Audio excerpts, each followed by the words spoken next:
আসসালামু আলাইকুম, hello everyone, সবাইকে স্বাগত জানাচ্ছি। আমি মেহেদি হাসান অপু। এই মুহূর্তে আমি রয়েছি চাঁদপুর সরকারি কলেজ ক্যাম্পাসে এবং এই সুবিশাল ক্যাম্পাসে যারা কিনা 2024-25 সেশনে ভর্তি হতে আগ্রহী, আমি তাদেরকেই কিছু তথ্য দিব এই ভিডিওর মাধ্যমে। চাঁদপুর সরকারি কলেজ চাঁদপুর জেলার সবচেয়ে বড় ক্যাম্পাস বা সবচেয়ে সুদৃঢ় ক্যাম্পাস যুক্ত কলেজ, যে কলেজটাতে রয়েছে প্রায় 17টি ডিপার্টমেন্ট এবং এই ক্যাম্পাসে ভর্তি হতে আগ্রহী আগ্রহের তুঙ্গে থাকে শিক্ষার্থীদের মধ্যে এই কলেজে কীভাবে ভর্তি হওয়া যায়। সো এই 17টা ডিপার্টমেন্টে ভর্তি হওয়ার জন্য কি করতে হবে আপনাকে, বা এই ডিপার্টমেন্টগুলোতে ভর্তি হওয়ার জন্য কি করতে হবে সেটা নিয়ে একটু কথা বলা যাক। চাঁদপুর সরকারি কলেজে সাধারণত ভর্তি হওয়ার জন্য ন্যূনতম যে জিপিএটা লাগে সেটা হলো 8.00 থাকলে বেস্ট, যেহেতু এবার ভর্তি পরীক্ষা হবে। অন্যান্য বছরগুলোতে দেখা যাচ্ছিল যে 9 পয়েন্ট দিয়েও ভর্তি হওয়া যেত না।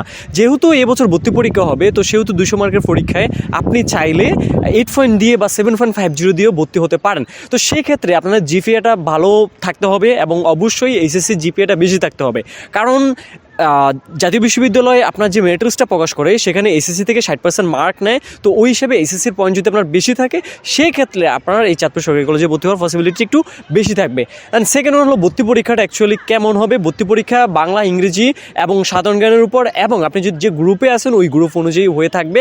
এবং 200 মার্কের ভর্তি পরীক্ষা থেকে আপনার অ্যাটলিস্ট যদি দুটো মিলে যদি অ্যাটলিস্ট আপনার 150-এর মতো থাকে, 150-এর আশপাশে থাকে টোটাল মার্ক, তাহলে মোস্ট প্রবাবলি চাঁদপুর সরকারি কলেজে আপনি ভর্তি হতে পারেন।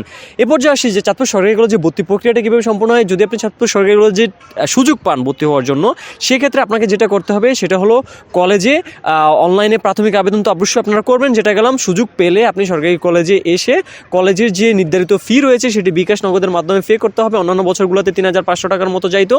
আর পাশাপাশি সেমিনার ফি ছিল 1800 টাকা থেকে 2400 টাকা। এই সেমিনার ফি এবং টোটাল প্রায় 5 থেকে 5,500 টাকার মধ্যে দিয়ে আপনার কলেজের ক্যাম্পাসগুলোতে ভর্তি হতে হবে। আর ডকুমেন্টসগুলো কী কী লাগে সেটা একটু জেনে নেই।